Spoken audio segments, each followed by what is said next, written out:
Greetings. Today we're going to cook in the air fryer. We're going to cook a chocolate cake. So grab your appetite and join me and let's get started. Well, today I'm going to try out my new little pan from Aldi's I got yesterday. Now I've greased it. I actually put a little butter and some oil and rubbed it all in there, and then I sprinkled it with some flour. So I'm hoping that all of this is going to help that stuff to come out. Well, anyway, we'll see. But this is what we're going to tackle today. This is going to be a chocolate cake. Now, I've got my own recipe for an icing, so I won't be using theirs. I'm actually just going to use some powdered sugar, melted butter, and some vanilla, and I'm going to add some cocoa. But these are all the ingredients. This is all I'm going to have to use. Some sugar and flour, and there's my powdered sugar, butter. So anyway, I'm going to start the batch and I'll check back with you. I've been following this recipe to a T. That's not usually like me. I usually have to improvise. But today I have followed the rules. So this is the first mixture. I've got it all mixed up. And there's my flour, and here's the cocoa with the boiling water. So now we're going to put it all together and then throw it in our little pan and see what happens. Here's my little pan stuck inside my air fryer. And we're going to go for, the recipe says 320 for 15 minutes. And it says, and check it after that, and use a toothpick. And keep adding 3 minutes as necessary. So here we go, round one. Your mark, get set, and go. Here we go. 15 minutes and counting. Well, surprise, surprise. This is a 15-minute check, and check it out. It turned into a lava cake. I guess I better pull some of this stuff out because it looks like it's kind of got the case of the burns on the top. Well, we'll see. We'll see how we can salvage this.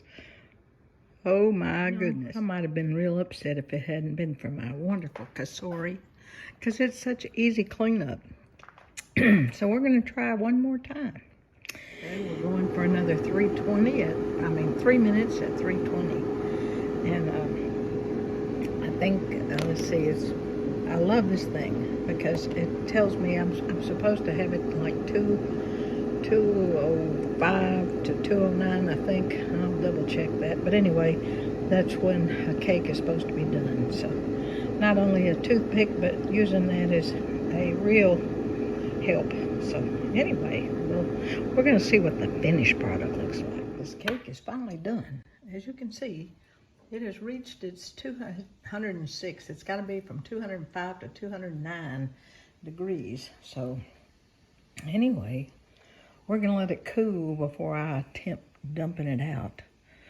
So this is, we'll see. Just not quite sure. You know, everything in the kitchen is not just super duper. Sometimes you have challenges to overcome, and today was one of them. But the final project is where it's at. So we're still hoping, fingers crossed. Looky, it came out. I'm so proud. It actually came out. And I'm getting ready to make its little glaze and put it on a plate. We'll see how it does. Anyway, I'm so proud. It actually came out. Woo! Well, here it is, the finished product. And doesn't it look pretty? I'm just amazed. After it did its lava trick, nobody'd ever know. So don't tell anybody. But I have no idea how long I cooked that cake. I kept adding 3 minutes, another 3 minutes. So, you know, if you decide to do this recipe, you'll just have to play it by ear. But I'm going to cut a piece and see how it cuts. But right now, it's looking gorgeous. And the icing, or the glaze I used, is just powdered sugar, melted butter, a little water, a little vanilla. I think that's it. Oh, and the cocoa. And anyway, doesn't it look good? Yum. Oh, can't wait to taste. I must say, the magic of whipping cream on top just makes it pretty, but the taste is yummo. Really fabulous. Even through all the trials of this cake, it turned out really good. Nobody would ever know the difference. Okay, happy cooking.